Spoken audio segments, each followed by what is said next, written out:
नमस्कार प्यारे बच्चों।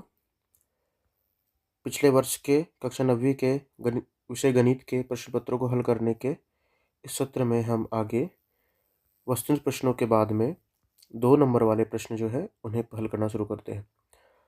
तो बिना समय वेस्ट करे हम क्वेश्चन नंबर 6 पे आते हैं, जिसमें लिखा है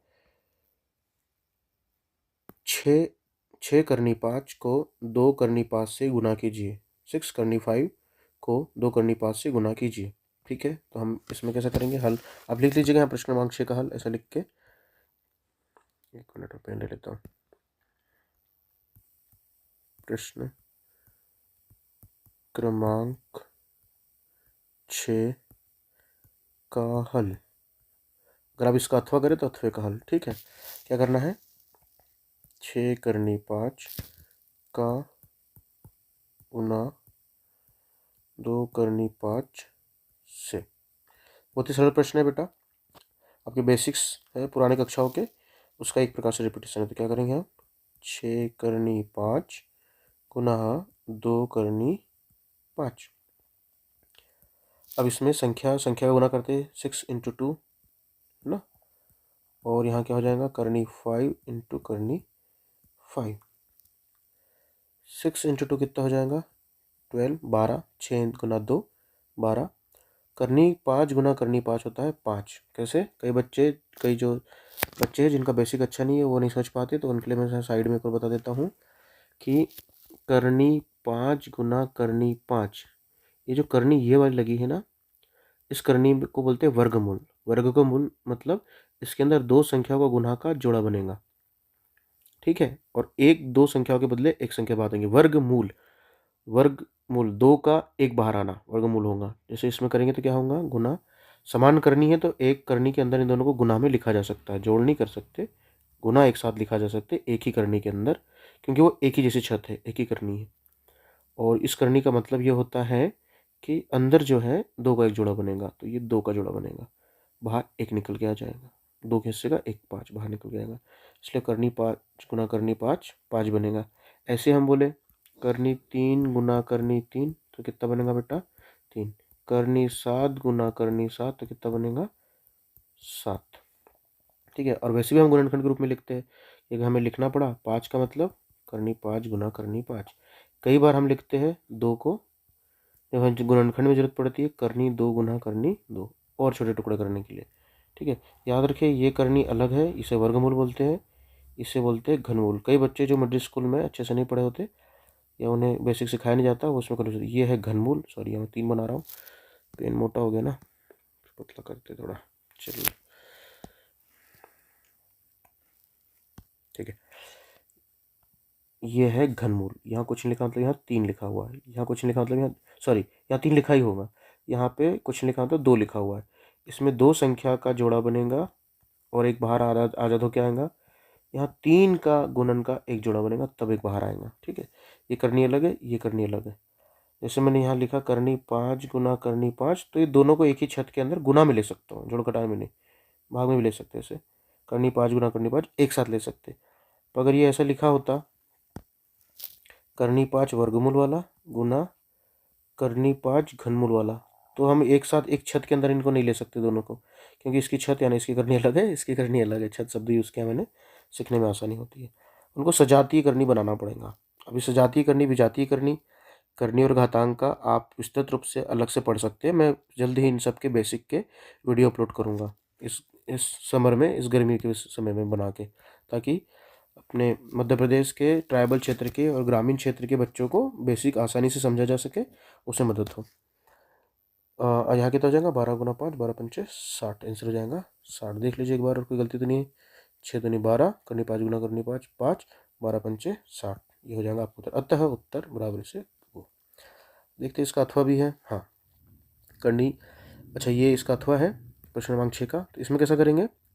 आप लिखेंगे प्रश्न क्रमांक 6 का अथवा का हल, ऐसा करना पड़ेगा। जैसे यहाँ लिखा हुआ है ना आपने, देखिए यहाँ लिखा हुआ प्रश्न क्रमांक 6 का हल, या लिखेंगे का अथवा का हल। बाकी विषय में उत्तर लिखते हैं, यहाँ तो हम हल लिखेंगे, तो यहाँ हम हल कर लिखते हैं।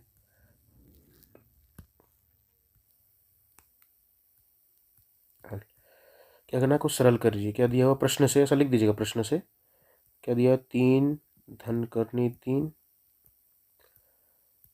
3 ऋण करनी 3। तो यहाँ पे आपसे क्वेश्चन में ये नहीं चाहता कि आप बारी बारी से इसका गुना इसमें, इसका गुना इसमें, इसका गुना इसमें, इसका गुना इसमें करें, ऐसा नहीं चाहता वैल्यूएटर। वो आपसे चाहता है क्या आपको स्वरसमिका पता है, वो आपके स्वरसमिका के ज्ञान को चेक करना चाहता है कि क्या आपको स्वरसमिका पता है और आप सही स्वरसमिका का सही जगह पे, सही स्थान पे, सही तरीके से उपयोग कर पाते। ये उसकी मंशा है। तो आप देख पा रहे होंगे यहाँ कौन सी स्वरसमिका लगेंगी। दो समान संख्या एक बार जुड़ रही है, दो समान संख्या एक बार घट रही है। कौन सी स्वरसमिका होती है बेटा, यहाँ पे आपको लिखना ही पड़ेगा। हम जानते हैं स्वरसमिका, जब भी हम स्वरसमिका का किसी तथ्य का, किसी सूत्र का उपयोग करें तो साइड में ऐसा ब्रैकेट में बताना चाहिए किसके उपयोग से। स्वरसमिका हमने पढ़ी हुई है a plus b, a minus b, एक ब्रैकेट में a plus b, a minus b, क्या हो जाएगा बेटा, a square minus b square. से मतलब इसका उपयोग कर रहे हैं हम लोग। दो संख्याओं को एक बार जोड़ा जाए, दो संख्याओं को एक बार घटाया जाए तो क्या होता है, उनके वर्गों का घटाना। ठीक है, रटने से अच्छा है इसको समझ के करा जाए। तो इसमें ए की वैल्यू क्या होंगी, यहाँ पे इसका उपयोग करें तो क्या होगा, ए का मान हो जाएगा यहाँ पे 3 और बी की वैल्यू क्या हो जाएंगी यहाँ पे करनी 3, ए 3 बी माइनस 3, उस तरह रख देते हैं अपन। ए का वर्ग यानी पहली संख्या का वर्ग ऋण बी का वर्ग मतलब दूसरी संख्या का वर्ग, तो करनी 3 का वर्ग। अब कई बच्चे इसको सब तरीके से करते हैं, 3 गुना 3 वर्ग मतलब आपस में 2 बार गुना, स्वयं का स्वयं से उसी संख्या का, करनी 3 गुना करनी 3, 3 गुना 3 9, करनी 3 गुना करनी 3, अभी मैंने सिखाया आपको ऊपरी प्रश्न में कितना बनेगा 3, 9 में से 3 गया, 9 माइनस 3 6, उत्तर कितना हो जाएगा 6। अब मैं क्या कहना चाह रहा था आपसे, कई बच्चे ऐसा करते हैं, कैसा करते, 3 धन करनी 3 और 3 ऋण करनी 3। वो बच्चे अभी भी स्वरसमी का उपयोग नहीं कर पाते, तो कक्षा 6वीं 7वीं के तरीके से हल करते कि पहले 3 का गुना, ऐसा करते कि 3 का गुना इनमें कर दिया एक बार 3 में, 3 का गुना 3 में, 3 3 9, फिर 3 का गुना करनी 3 में, और यहाँ धन का चिन्ह, यहाँ ऋण का चिन्ह, धन गुना ऋण ऋण, 3 का गुना करनी 3 में, 3 गुना करनी 3। अगले बार क्या करते हो, इसका गुना करते हैं दोनों में बारी बारी से, ये धन गुना धन धन, करनी 3 गुना 3, फिर से 3 करनी 3, पेन लग यूज कर लिया मैंने, धन 3 करनी 3, धन गुना ऋण ऋण, करनी 3 गुना करनी 3 3। अब चूंकि आप यहाँ देख पा रहे हैं कि धन का 3 करनी 3 है, ऋण का 3 करनी 3 है, समान ही है दोनों के दोनों मान में, और समान है एक जैसा मान है इसलिए आपस में घट गया, क्या बचेगा 9 माइनस 3 इज इक्वल टू 6, इधर बचे 9, इधर बचा -3, 6 हो जाएगा। तो इस तरह करते के बच्चे पर इसमें नंबर कट जाते हैं, और ये वैल्यूएटर के विवेक पे भी डिपेंड करता है, वो आपको नंबर देना चाहता है नहीं। पर असल में इस प्रश्न देने की मंशा जो है इस कक्षा में आपसे यही की जाती है, आपसे ये अपेक्षा है कि आप इसमें स्वरसिमी का उपयोग करें, दो संख्याओं का योग, दो संख्याओं को घटाना, आगे उपयोग होता है भविष्य में आगे बड़ी कक्षाओं में, इसलिए वो आपसे चाहता है। 3/5 और 4/5 के बीच दो परिमेय संख्या ज्ञात कीजिए। चलिए इसका हल करते हैं। इसमें कैसा करेंगे, जिन दो संख्याओं के बीच में दो परिमेय संख्या ज्ञात करना है उसके लिए हम उन्हें थोड़ा बड़ा कर देते हैं, क्योंकि 3 और 4 के बीच में, अच्छा 5 है, पर 3 और 4 के बीच में अगर जस्ट एक के बाद एक नंबर हो, दशमलव के रूप में हम उसमें और बीच की संख्या बता सकते हैं, परंतु यहाँ दशमलव के रूप में नहीं करना है, वो भी परिमेय संख्या कहलाएंगी। हालांकि ये खुद ही बटे में है, चाहे 3/5 4/5। इसका सही तरीका क्या मतलब, ये जो एग्जाम में जो आपकी किताब ये तरीका बताती है, ये तरीका देखिए कैसे, 3 और 4 के बीच में इमीडिएट कोई नंबर ऐसा नहीं है जिसको आप जेनुअनली ऐसे साधारण तौर पर लिख सके, तो हम इसको थोड़ा बड़ा करते हैं, बड़ा मतलब मैग्नीफाइड करते हैं, थोड़ा किसी भी संख्या का गुना करके थोड़ा इसको बड़ा करते हैं, बड़ा दिखना चाहिए, और उसके बीच में फिर अंकों को लिख देते हैं। यही तरीका है इसका। अब इसमें बड़ा कितना बड़ा करना है, किसका गुना करना है, अगर दो परिमेय संख्या पूछी है तो उससे एक अधिक का गुना करेंगे, मतलब 3 का गुना करेंगे अंश और हर दोनों में। यदि 3 परिमेय संख्या पूछी है तो 4 का गुना करेंगे, हमेशा इस बात का याद रखिएगा। तो क्या लिखते हैं हम हल में, रेड सेलेक्ट करते हैं, 3/5 व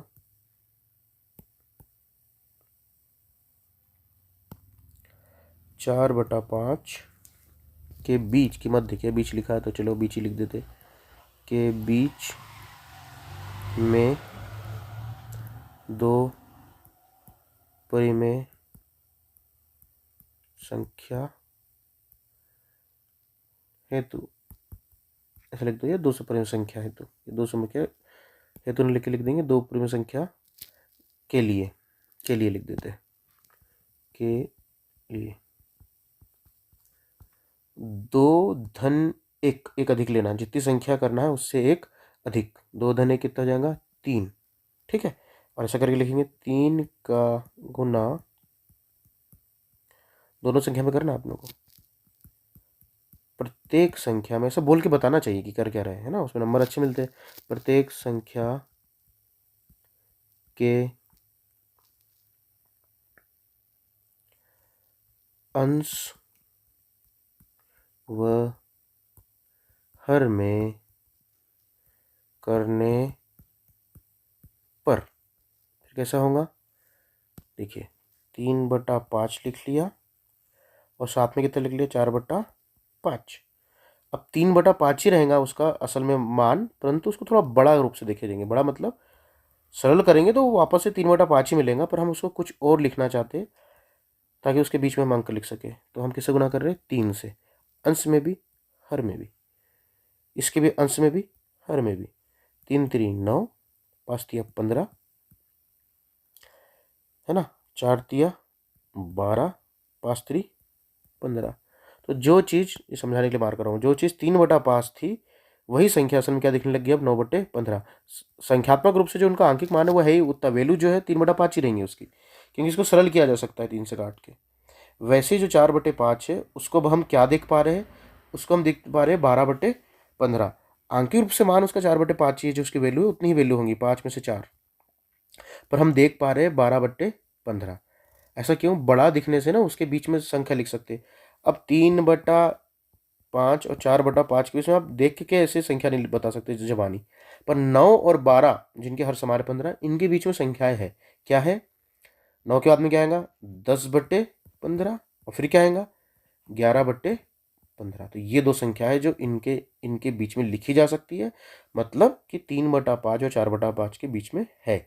यहाँ से लिखना पड़ेगा, लेकिन आपको मैं लिख देता हूँ, अतः ये लो लेते 3/5 व 4/5 के मध्य, बीच मध्य जो भी था हमने बीच लिखा है, हमने मध्य लिख दिया, के मध्य 2 परिमेय संख्या निम्न, निम्न मतलब जो नीचे लिखी हमने निम्न है या निम्न प्रकार से है, तो यहाँ लिख दिया हमने आंसर उत्तर 10/15 और 11/15। आगे चलते हैं, कह रहा है 16 की घात 3/4 का मान ज्ञात कीजिए। चलिए बिना समय ज़्यादा वेस्ट किए, क्योंकि वीडियो फिर लंबा हो जाएगा, हल करते सीधे सीधे। क्या दिया है, प्रश्न से दिया है, ऐसा लिख देना, प्रश्न से दिया गया है 16 की घात है बेटा ये 3/4।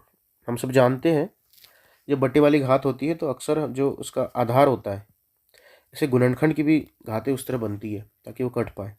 तो हम 16 की गुणनखंड करें, क्या होते हैं 16 की गुणनखंड, जिन बच्चों को नहीं आता वैसे गुणनखंड निकालेंगे, अदरवाइज इस कक्षा में बार बार अभ्यास से आपको पता ही हो जाना चाहिए कि 16 की गुणनखंड क्या होते हैं। देखिए 2 से करना शुरू करते हैं, 2 8 16 भाग जा रहा है, 2 चौके 8, 2 दूनी 4, 2 एकम 2, मतलब 16 के गुणनखंड क्या हुए 2 गुना 2 गुना 2 गुना 2, कितने बार 4 बार। अगर आपने यहाँ दर्शा दिया तो यहाँ डायरेक्ट भी लिख सकते हैं आप, 16 का मतलब होगा 2 की घात 4, ये 16 को लिख दिया, ब्रैकेट जैसा का वैसा, स्टेप में ऐसे होता है, जिसको हल किया उसी को लिखते हैं, बचा जैसा वैसा रहने देते हैं। तो 16 भर को लिखा हमने 2 की घात 4, बाकी ब्रैकेट जैसा का वैसा, घात 3/4 जैसी की वैसी, है ना। चलिए आप चाहते तो 16 को ऐसा लिख सकते थे 2 गुना 2 गुना 2 गुना 2, फिर उसकी घात 4 करके लिखते थे, पर हम साइड में ऐसा दर्शा दिया है। अब हमने एक नियम पढ़ा हुआ है कि घातों पर घातों का गुना होता है, तो यहाँ उसको दर्शाना पड़ेगा, क्योंकि वो चेक करना चाहता था कि आपको घाता की नियम पता है कि नहीं। क्या लिखेंगे चूंकि, चूंकि का चिन्ह याद रखे, यह है चूंकि और ये इसलिए, अच्छे शब्द अक्षर है, ठीक है।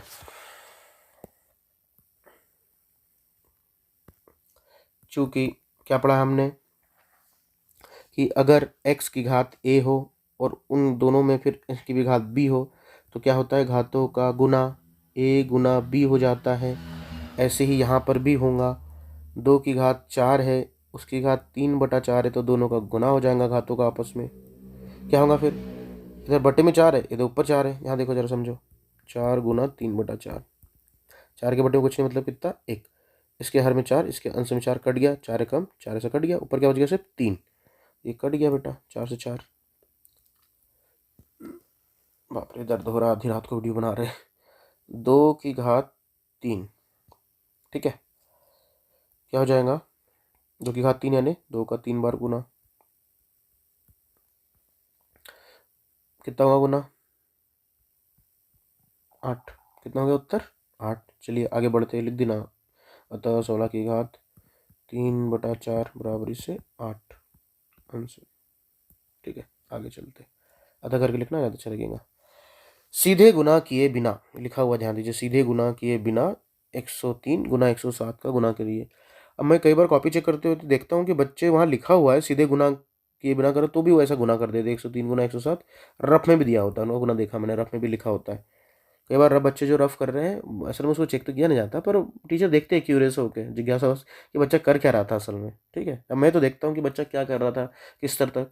कई बच्चों के प्रयत्न नजर आते हैं उसमें, कितना बार बार मेहनत करते बेचारे। कक्षा जैसे 10वीं में तो श्रेणियों के प्रश्न में देखा मैंने, वो एनवा पद की संख्या क्रमांक निकालने के लिए वो पूरी श्रेणी लिख देते रफ में और फिर वहाँ से उत्तर लेके आते एक ऑब्जेक्टिव के लिए। ठीक है, बूंद बूंद से सागर भरते हैं बच्चे, कोई समस्या नहीं है उसमें। चलिए, बिना सीधा गुना किए बिना, मतलब फिर से वो चाहता था कि आप स्वरसमिका का ज्ञान रखते हैं कि नहीं। तो असल में जो ये 103 और 107 है, इसको एक आधार एक बेस मान के किया जा सकता था। कैसे, 103 जो है इसका हल लिख देते पहले, 103 गुना 107। तो 103 को क्या लिख सकते हैं बेटा, 103 मतलब क्या होता है, 100 धन 3, ऐसा लिखना है इसको। ब्रैकेट में लिखेंगे क्योंकि आगे भी गुना होने वाला है, क्योंकि जो गुना अकेला 103 में था यहाँ पे, पर यहाँ पे जब उससे अपने पद एक से अधिक करे तो पूरे पदों में होगा गुना। और वैसे गुना 107 को लिखेंगे अपन 100 धन 7। वो आपसे ये अपेक्षा रखता था कि आप एक बेस में ऐसा उसको तोड़ें आधार के रूप में, और फिर आप उसमें स्वरसमिका का उपयोग करें, ये आपसे अपेक्षा थी एग्जामिनर की, ठीक है। ऐसे और भी प्रश्न आते हैं तो आपको ऐसा बदलना पड़ेगा। ऐसा क्या हुआ, इसमें पहला दोनों से पहला बराबर है, दूसरा अलग अलग है, तो इसकी स्वरसमिका आपने पढ़ी है, पढ़ी स्वरसमिका, देखिए क्या स्वरसमिका, सर्वसमिका, देखिए क्या स्वरसमिका, x प्लस ए, ये तो ऋण के लिए भी काम करती है, और x प्लस बी, तब क्या होता है, एक्स स्क्वेयर प्लस ब्रैकेट में दोनों अलग अलग जो संख्या थी a प्लस बी का गुना x में, ये पूरा एक पद है यहाँ से यहाँ तक, ठीक है, ब्रैकेट बंद रहेगा, धन a इंटू बी। याद रखेंगे कि ये पूरा पूरा यहाँ से यहाँ तक एक पद है, ये अलग पद है इंटू बी, और ये अलग चीज़ है। तो इस रस्म का उपयोग करेंगे हम यहाँ पे, से लिख दीजिएगा वहाँ पे, से। चलिए,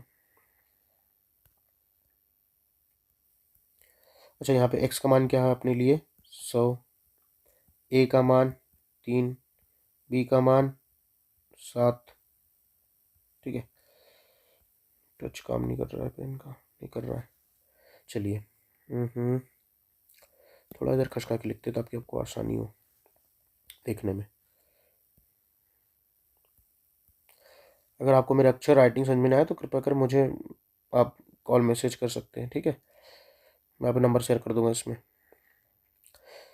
x का स्क्वायर यानी 100 का वर्ग, धन a धन b, क्या है, 3 धन 7, a की वैल्यू 3, b की वैल्यू 7, गुना x क्या है 100, धन a इंटू बी, इसको ब्रैकेट में लिखेंगे, 3 गुना 7 a इंटू बी। देखिए एक्स स्क्वायर a धन b गुना x a इंटू बी, ठीक है, प्लस से अलग अलग है, 3 पद है। 100 का वर्ग 100 गुना 100 यानी कितना हो जाएगा बेटा, 2 शून्य वाले का 2 शून्य गुना होगा, 4 शून्य आ जाएंगे, 10,000, धन 7 + 3 10, 10 इंटू 100, 10 गुना 100, ये 10 हो जाएगा, ये 100 है। धन 7 या 21। मैंने कई बार बच्चों को देखा है ऐसा ब्रैकेट लगाने में चूक जाते हैं और ये पहले धन कर लेते हैं। नहीं, पहले गुना होगा फिर धन होगा। कई बार मैंने बच्चों से ये भी सुना कि सर पीछे से हल करते हैं, ऐसा कुछ नहीं है पीछे से हल करते हैं। आपको बोर्ड मास का ज्ञान होना चाहिए, इसमें भी बोर्ड मास का ज्ञान। ठीक है, अभी भी यहाँ पे क्या होगा, कई बच्चे जोड़ देंगे 10,000 गुना 10, ये सॉरी धन 10 कर देंगे, नहीं करना है। पहले क्या हल होगा बेटा, गुना, उसके बाद में बाकी चीज़ पाएंगे। ये हो गया 10,000 धन, ये हो जाएगा 1000, 100 गुना 10,000 धन 21, कितना हो जाएगा 10 और 1 11,000, 11,021। सही लिखा ना मैंने? हाँ सही लिखा मैंने, 11,021 आंसर हो जाएगा। ठीक है, वो ऐसा चाहता था आपसे। अगले प्रश्न पे चलते हैं। 3x - 2 का एक शून्यक ज्ञात कीजिए। शून्यक, बहुपद का शून्यक क्या होता है? बहुपद का शून्यक वह होता है जो उसमें चर के स्थान पर, मतलब यहाँ पे क्या चर है, x के स्थान पर उसका मान जो रखे, जो उसको क्या बना दे बेटा, उस बहुपद के मान को शून्य बना दे। कुल मिला के वो बहुपद का चर का एक मान होता है। ठीक है, इसमें कैसे हल करेंगे, आप लिखेंगे पहले हल, फिर ऐसे लिख देंगे बहुपद, प्रश्न से बहुपद दिया है, बहुपद ऐसा दिया है करके लिखना आना चाहिए आपको। px पर याद रखिए जितने नंबर का उतना ही मसाला देना है, बहुत ज़्यादा मसाला नहीं देना कि बहुत ज़्यादा लिख दिया ऐसा वैसा वैसा। ठीक है, क्योंकि समय बचाना होता है गणित में बड़े प्रश्नों के लिए। बहुपद px बराबर से 3x - 2, ये दो का शून्य ज्ञात करने पर, का शून्य हेतु, ये का शून्य ज्ञात करने हेतु, शून्य ज्ञात करने पर, करने हेतु या करने के लिए क्या करते हैं हम, बहुपद के मान को ही शून्य के बराबर रखते, क्योंकि ऐसा x का मान जो बहुपद में रखने पर उसे क्या बना दे, शून्य बना दे, उसे ही शून्य कहते हैं। इसलिए हम बहुपद को ही शून्य के बराबर रख देते और पक्षांतर करके उसका मान निकाल लेते। तो px बराबर से जो शून्य करेगा वही क्या होगा बेटा, शून्य। तो हम px जो बहुपद था क्या था, 3x - 2 को हम बराबर लिख देंगे शून्य के, और पक्षांतर करके चर का मान निकाल लेंगे, वही कहलाएगा शून्य। तो यहाँ -2 है, उस पक्ष में जाएगा तो 3x इधर बच जाएगा, बराबरी से शून्य यहाँ पे है, -2 इधर गया तो क्या हो गया बेटा, +2। 3x बराबरी से 3x बराबरी से शून्य धन 2, 2 x बराबरी से क्या होगा, 2 यहाँ पे है, 3 यहाँ पे गुना में है, तो इससे इस ओर जाएगा तो कहाँ जाएगा, भाग में, दूसरे पक्ष में जाएगा तो x का मान निकल गया 2/3। ठीक है नहीं, तो इसलिए लिखेंगे आप बहुपद का शून्यक, ऐसा लिखना पूरा पूरा, बहुपद px बराबर से क्या था, 3x - 2 का शून्यक बराबरी से, या शून्यक x बराबरी से 2/3 है, या प्राप्त हुआ या होगा, जैसा आप चाहे वैसा लिख सकते हैं। आगे बढ़ते हैं अगले प्रश्न की ओर। अगर आपको प्रश्न समझ में नहीं आए तो आप इसकी स्पीड थोड़ी स्लो करके इस वीडियो को बार बार आप देख सकते हैं थोड़ा। ठीक है, अच्छा ये मैंने इसमें पहले से बना के रखा हुआ है ताकि आपकी मदद हो सके। 1 मिनट, देखिए बेटा क्या लिखा है, प्रश्न क्रमांक 9 में कह रहा है कि प्रश्न, निम्न बिंदु किस चतुर्थांश में है। यह अध्याय परीक्षा की दृष्टि से बहुत ही महत्वपूर्ण है। ये निर्देशांक ज्यामिति में कार्तीय पद्धति वाला और ये सांख्यिकी वाला और ये जो सरल प्रश्न सरल अध्याय होते हैं ना, ये बच्चों को बहुत मदद करते हैं। ये इलेक्ट्रिक ज्यामिति परिचय साधारण अध्याय होते हैं, बहुत बेसिक, बहुत कम पढ़ना होता है, पर हर एक अध्याय से 4 नंबर 5 नंबर 4 नंबर 5 नंबर का प्रश्न आता है। ठीक है नहीं, बहुत हेल्पफुल होते हैं ये अध्याय, तो आपकी बहुत मदद होती है इसमें। कई बच्चे जो कमज़ोर होते हैं, पास होने के भी जिनके लाले लगे होते हैं, उनको बहुत हेल्प हो जाती है इसमें। चलिए आगे बढ़ते हैं। किस चतुर्थांश में है, तो पहले हम समझते हैं चतुर्थांश क्या होता है। इसके नीचे वाले प्रश्न में देखते हैं, कार्तीय तल में किसी बिंदु की स्थिति निर्धारित करने वाली क्षैतिज रेखा और ऊर्ध्वाधर रेखाओं के क्या नाम है। तो जो कार्तीय एक तल है, इसमें अगर हम कोई ऐसा बिंदु बना रहा हूँ मैं, तो इसकी स्थिति क्या है कि इस ओर से किस तरफ है, ये इस भुजा से, तो इस लाइन से, ये जो साइड है मैंने टैबलेट किया इसकी, पेन टैबलेट की, इस दिशा से किस ओर है, या इस प्रकृति में इस जगह में किस ओर है, उस आधार पे हम पहले शुरुआती तौर पे द्विमीय ज्यामिति में कार्तीय तल को पढ़ते हैं, जिसमें हम कोई एक तल, समतल या कोई तल को लेते हैं, उसमें दो रेखाएं खींचते, दो अक्षों के रूप में। तो एक होती है आड़ी रेखा ऐसी, सिखाया भी था मैंने पिछले वीडियो में आपको। एक होती है खड़ी रेखा, दोनों बीचों बीच में दूसरे को काटती है। आप इसको अपनी सुविधा के अनुसार सरका के बना सकते हैं, कितने अंक कितने रखने हैं। एक हो गई आड़ी रेखा, एक हो गई खड़ी रेखा। तो ये जो आड़ी रेखा है, आड़ा मतलब हो गया क्षैतिज, क्षितिज क्षोभ के समांतर जो होता है उसको बोलते हैं क्षैतिज, क्षैतिज रेखा। इसको बोलते हैं बेटा एक्स अक्ष। जैसे अंग्रेजी के अल्फाबेट पहले एक्स आता है वैसे एक्स अक्ष। जो खड़ा है उसको क्या बोलेंगे, वाहे अक्ष। ऊर्ध्वाधर रेखा, ऊर्ध्वाधर रेखा। और बड़ा फेवरेट क्वेश्चन है, कई बार ये आया हुआ। ऊर्ध्वाधर रेखा को बोलते हैं वाय अक्ष और क्षैतिज रेखा को बोलते हैं एक्स अक्ष। तो इसका जब उत्तर लिखेंगे आप लिखेंगे काटती तल में किसी बिंदु के स्थिति को निर्धारण करने वाली क्षैतिज रेखा बराबरी से एक्स अक्ष, ऐसे लिखना।